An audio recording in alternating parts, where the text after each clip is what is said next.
his own home and those of his neighbours. These were beautiful homes nestled in the trees of a desirable lakeside community. But in just a few minutes, fire roared through, showing no mercy. How much fuel have we got? Yeah, look, I mean, it was. Unlike most, Mark Walker didn't flee. Balance. He risked his 3 own hours, life to 51 protect minutes as many of his fuel. neighbours' homes as he could. A normal cruise. Yeah, I regret staying. Yeah, of course I do. I get up every morning and you're just overwhelmed every morning with what's happened, you know. I'm just in disbelief, you know, because I lived. And, you know, everybody says to me, you're a hero, you saved our house and you did this, and I don't feel like that. I did something really, really stupid. I stayed.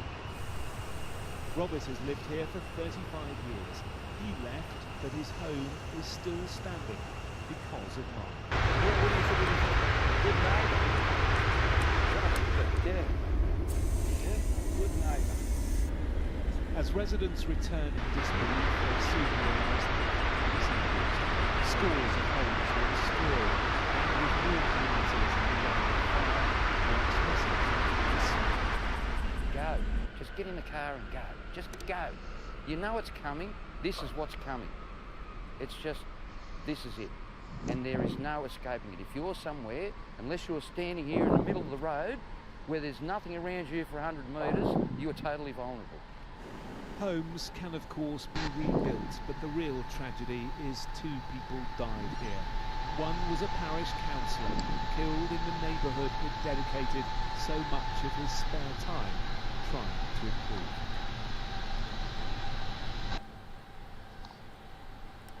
I can open these doors as well.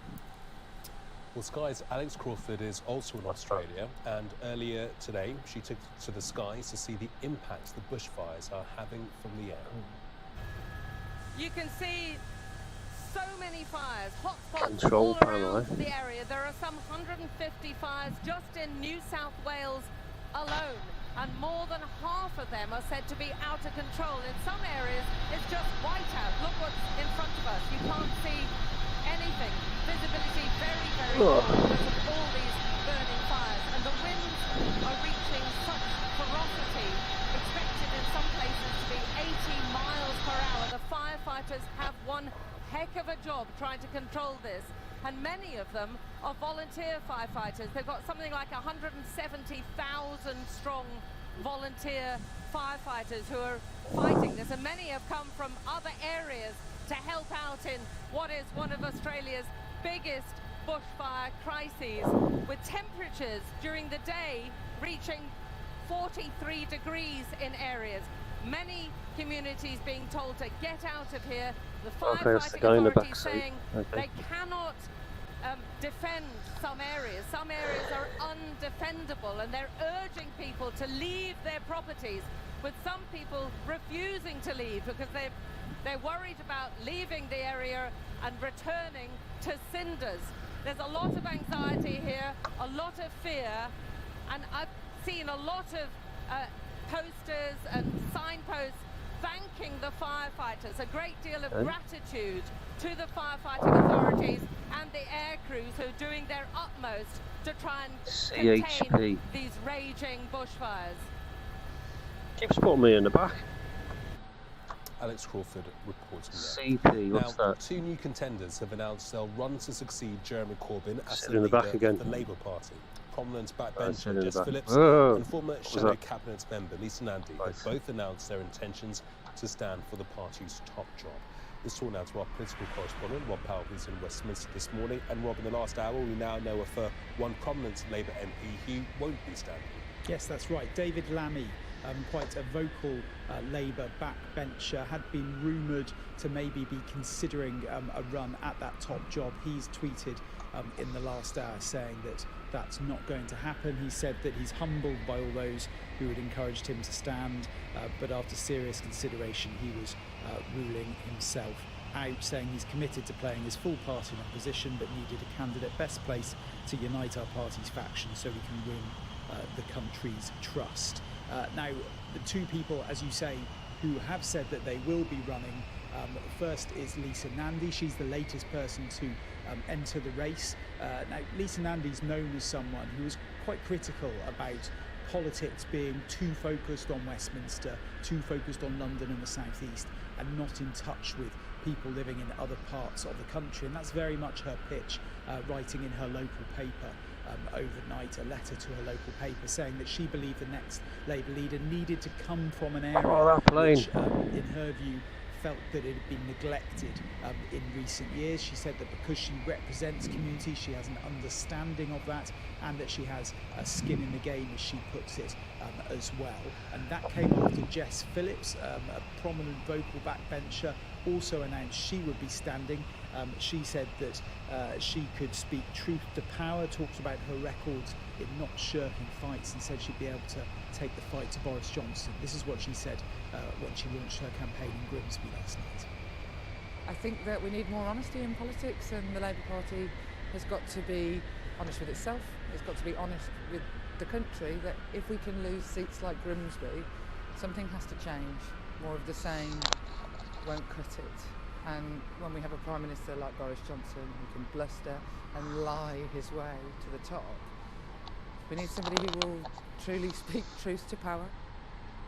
So I think what Jess Phillips and Lisa Nandy maybe have in common is that they are the change candidates in this race. They will be perhaps offering the most different way forward to the current position Labour is in under Jeremy Corbyn. And whilst that may appeal to people, especially people who feel that the current Labour leadership really let the party down in some of those heartland areas in the Midlands and the North that fell to the Conservatives in last month's election, it may also alienate some people that still feel that the legacy of Jeremy Corbyn, some of those left-wing policies that he's brought forward in the last 4 years, that has brought thousands, tens of thousands, hundreds of thousands of even new supporters, that may alienate them because they feel it's too much of a departure from what Jeremy Corbyn has done to the party in recent years. Yeah, very interesting. Okay, Rob, for now, thank you. Let's take a look at some of the day's other news. And new figures have shown that petrol prices have risen for the first time since July. The cost of a litre rose by nearly a quarter of a penny in December, with the average now costing just over £1.26. Tensions in the Middle East are thought to have played a part in the price rise. The number of 16 and 17-year-olds in work has almost halved in the last 20 years, prompting fears of the death of the Saturday job. A new study by the Resolution Foundation found more than 3 million people in the UK aged 16 to 64 have never been in work, up by 50% since 1998. The think tank warned young people leaving education may struggle to find employment because of lack of experience in the workplace. I think what we're seeing is a change in attitudes among parents, among employers, among educational institutions and among young people themselves. Much more emphasis on getting the most out of your studies and just focusing on learning. And employers not wanting young people who have to juggle study at the same time as their job. And that's quite concerning because nearly all the evidence shows that young people who are doing some work, not too much, but some, alongside their studies, tend to do better in their education and have better labour market prospects in the longer term. So some of these attitudinal shifts might not be quite right. Nearly 50 million plastic UK banknotes have been replaced due to wear and damage. The Bank of England has replaced 26 million £10 notes alone in just the 2 years since they launched in September 2017. The news raises further questions over the I've got something coming into land. Get out of my way, I'm taking off. Greta Thunberg has changed her Twitter name to Sharon in response to a TV quiz show London. British actress Amanda Henderson was appearing on Celebrity Mastermind when she was asked to name the author of No One Is Too Small to Make a Difference, a collection speech made by the Swedish climate change activist. Henderson shook her head before guessing Sharon. The moment went viral and has been viewed on social media more than 5 million times. Now, you may have heard about the impact the world's rainforests are having on filtering carbon and helping to control our climate. But did you know the UK has a somewhat smaller scale example of its own? Peatlands and bogs also play a key role in carbon reduction. The problem is such areas are dwindling. For years, peat has been mined to go into garden products, but and that could have a lasting impact on the UK's climate targets. Tonight's North of England correspondent Katerina Vitozzi reports. I couldn't be bothered taxing through the rent. Close to the Scottish border, this is Britain's secret weapon in the climate change fight. These people one stage of flaps up. Altitude 500 feet. Okay, we'll get rid of the other stage of flaps. There are equivalent of rainforests in the UK or in the temperate climate. They cover about 3% of the world's surface, but in that 3% they actually cover, they contain more carbon than all the impact. I think we better put the flap down again. But for years, peat has been dug up, used as compost and sold to gardeners and farmers, both So much zinc going on there. And once it's gone, peat's carbon storage properties are lost. These sites took an awful long time. They took 10,000 years to form. I mean, we've lost climbing quite well now. 95% of our peatlands to forestry, 1,000 feet. agriculture, Flaps up. grazing, and extraction, commercial extraction of peat from agriculture. 10 years ago, the Department of the Environment set a target that by 2020, peat would no longer be used in garden products for amateur gardeners, so things like compost that we can buy in the garden centre. And it had hoped that industry would be well on the way to phasing out the use of peat as well. But those targets were voluntary, and they've been missed. We found peat-based compost still on the shelves of major garden centres, and in the medium that plants were grown in. B&Q told us we are moving away from peat in our products. We also sell peat-free compost at more competitive prices than other composts, whilst Dobbies said we are committed to being peat-free for 2021. But they admitted even their reformulated compost contains 30% peat. For many, the industry is simply not moving fast enough. We need to really decide that it's going to be banned. And, let's see it being banned. Here in the Lake District, Simon Bland is making peat-free compost. It's a mix of local bracken and wool from Simon's sheep. But it is more expensive to make than simply digging up peat, so there are slimmer profits for producers and less financial incentives for industry's biggest players. It's getting driven by the big companies that are supplying the material, but the garden centres, they're buying all these different things for the public to buy. The garden centres should be taking more responsibility. The Department for the Environment told us that amateur gardeners should play their part by switching to peat-free alternatives, but environmentalists believe it's up to the government to put more pressure on suppliers to ensure that peat doesn't get put in a bag, but stays in a bog. Katerina Vitozzi, Sky News, Cumbria. Still to come on Sky News, we'll be speaking to the spokesperson for the family of Harry Dunn as the protest begins, demanding that the wife of the US diplomat faces justice over his death.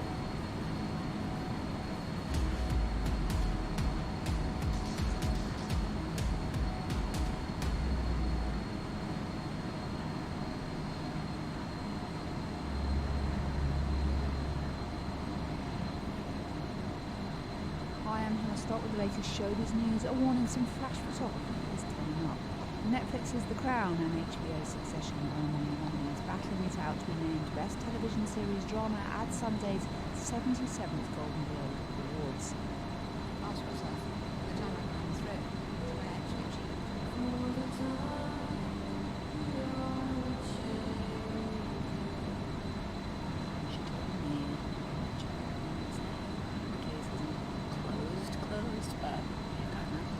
Big Little Lies, Killing Eve and The Morning Show are also in the category, with Amazon's The Marvellous Mrs. Maisel and Fleabag among the shows competing for Best Series Musical or Comedy.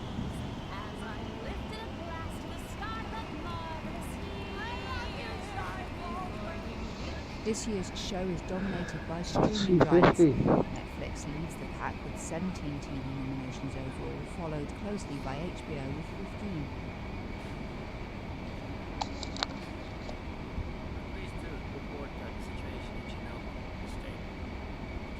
In the limited series category, Chernobyl, HBO's harrowing drama about the 1986 Soviet nuclear power plant disaster, faces off against George Clooney's Catch-22.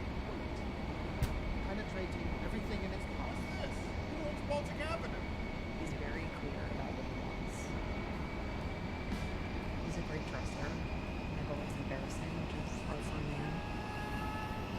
In film Divorce Portrait, Marriage Story is nominated in 6 categories, including Best Picture, Drama and Acting nods for its 2 leads, Adam Driver and Scarlett Johansson.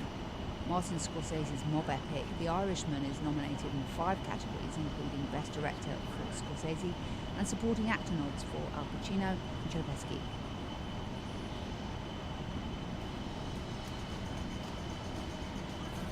Quentin Tarantino's 1960s Los Angeles fable Once Upon a Time in Hollywood was nominated 4 times for Best Film, Comedy or Musical, Best Actor nods for Brad Pitt and Leonardo DiCaprio, and Best Director for Tarantino.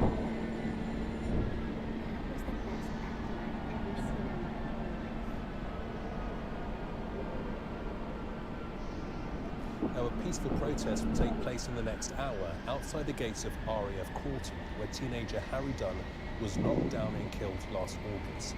Protesters are demanding the extradition of Ansar Koulis from the US, who was driving the car that collided with Harry whilst he was riding his motorbike outside the base. Well, join me now is the family spokesperson and advisor for Harry Dunn's family, Rad Seeger. Rad, good to talk. Thank you for joining us today. And what can you tell us about this process this afternoon? Yeah, hi Gamal. Look, before Christmas, the family were obviously relieved to get that charging decision and the indication that extradition proceedings were going to be brought. But almost straight away, we started hearing nonsense from Washington that, it would be an egregious abuse to send this lady back and that it would set a dangerous precedent, when of course the complete opposite would be the truth. And we just sat down over the holiday period and said, we don't trust the American authorities. We know that, over here it's going to be dealt with under the rule of law and due process, but we've got no confidence, given those messages, that Washington is going to deal with it in the same way. So, the family, Harry's friends sat down and said, well, look, this is really very simple. We've got to get the message out that if anybody in Washington thinks that anybody here is going to accept a position that it's okay for the American service members to come over here, take a life, and then just get on the next flight home, well, they've got another thing coming to them. And ultimately, Gamal, we don't want to do it, but these bases are now posing a threat to us, not just here in Northamptonshire, but right around the country. And, if necessary, because we feel under threat, we will close them down. And Washington needs to know that. How many people are taking part in this protest, and what do you hope to achieve today? Yeah, well, you can probably see people are showing up all the time. We expect a few hundred people. And we've heard that people are coming from Scotland and Wales and Cornwall. What we hope to achieve is that resolution that we're looking for. Ansar Koulis has to come back. The American government need to commit and promise that this will never happen again. And then, we can begin to work together. But, ultimately, we cannot go to Washington and drag Ansar Koulis back. That's in their hands. But, unless they meet our demands, they might as well pack their bags now and move these bases to Antarctica or Siberia or somewhere else where they're not going to threaten or endanger my children or anybody else's children around here. Do you think if this was the other way around, the family would have such a difficulty? I mean, if this was in the United States and it was a British diplomat's wife that was involved in an accident of this nature, would you see the same struggle? Well, look, we don't believe so. And, the family and I, we've been to Washington many times. We've met, hundreds of Americans who've approached us and said that this is just incredible. And I've not met an American person who is comfortable with it. But, there is precedent, Gamal, in America. And of course, there was a very famous case a couple of decades ago where a Georgian diplomat mowed down some people right in the heart of Washington. And the Georgians claimed diplomatic immunity, and all hell broke loose, and ultimately it was waived. So this is absolute sheer hypocrisy on the American authorities' part. And you're absolutely right. It's a fair question. But we can't have it. It's not going to be one rule for them and one rule for the rest of us. And what is the latest round in terms of the foreign secretary's position and how is he assisting? Well, look, with that charging decision, and all the obstacles now on this side are clear.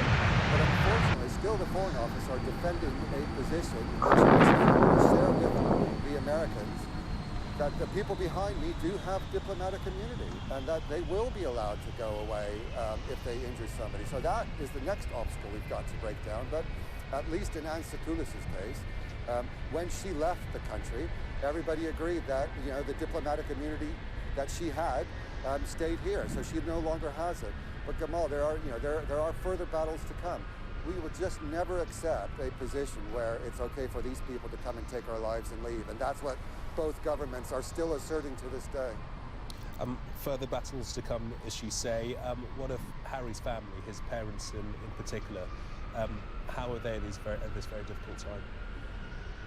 Look, they couldn't be here today because they are very fragile, and I'm desperately worried about their mental health. And you know, it was a very difficult holiday period. I had them at my house, you know, for Christmas, and we tried to normalize things as best they could. But look, you know, it's bad enough when you lose a child, but, you know, to go through what they're having to go through and not getting that sense of closure is just eating away at them. And that's why, Gamal, I'm throwing so much energy into this, and I will not rest until Anne Secoulis is back. And as I say, everybody commits to making sure this never happens again. Charlotte is an incredible woman, and her position is this will never happen to another family again. Okay, Rad Seeger, spokesperson and advisor for Harry Gunn's family. Thank you for joining us in this morning. Thank you. Check now on the web.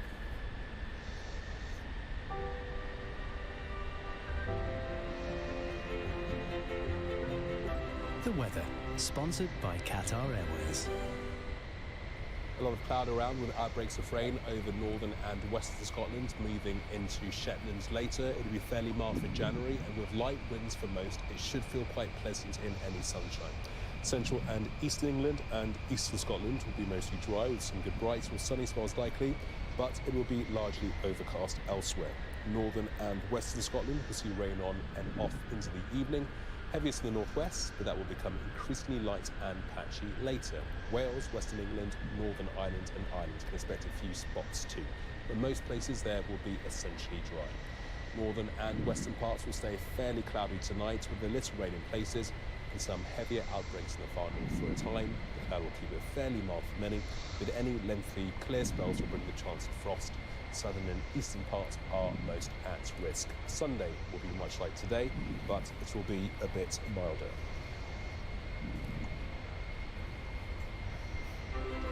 The weather, sponsored by Qatar Airways. Surkoff is actually surprisingly easy and uneventful to land. For the Iranian commander killed in the US. And as for the takeoff, you just need to know your speeds really before you can pull flaps up and things. Altitude. That's why they fly by numbers in the airlines, don't they?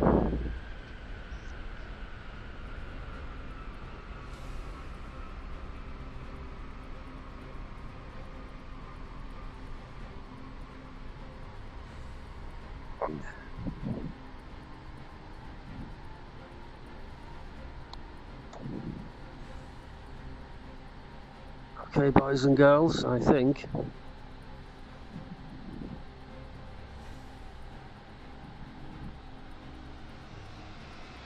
we can shut down now.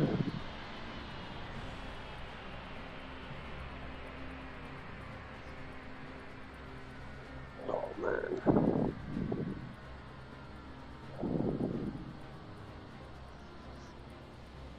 Left one stage of flaps down.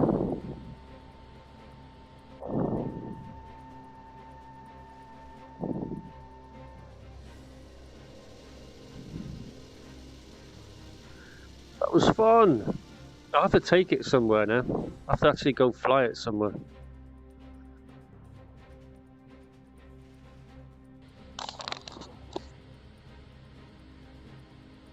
Second flight.